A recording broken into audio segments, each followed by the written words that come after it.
And the thing is that you can actually achieve a lot of success in life by avoiding failure. Like most success in life actually is avoiding failure. Yes, you need to be able to be competent, but first you need to not get out of the race. That's the 1 second decision, right? You need to not lose before you can win. Right.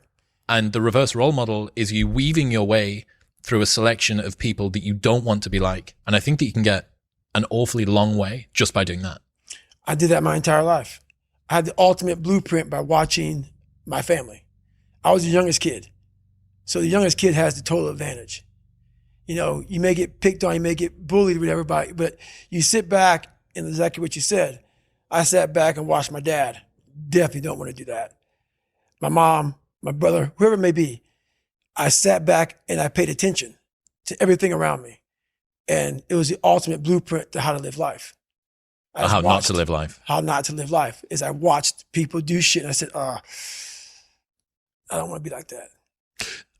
I like what you said about how the criticism that you see from people is coming from a very unique place. I think if you got to see the inner texture of the people who don't like you's existence, you'd feel more pity than anger for the most part. I think you'd pity them. Yes. And that's a realization that's taken a long time for me to come up with, because everybody else feels, or to me, it always seems like everyone else has got it together.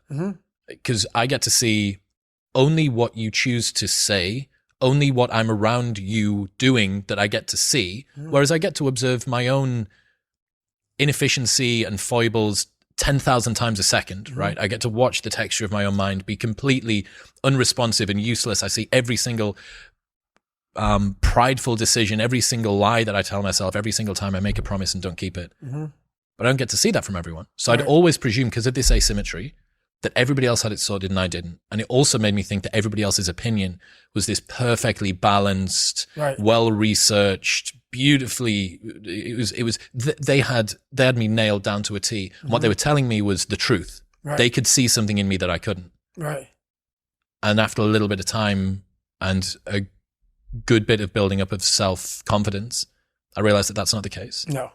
I have pity on a lot of people. I do. I used to get angry about it. Like there was this guy, I talked about it on Rogan, this guy from SEAL Team 6 who went out there when I started becoming more famous. He went out there and just tried to destroy me, tried to literally destroy me. Talked about how, he just totally lied.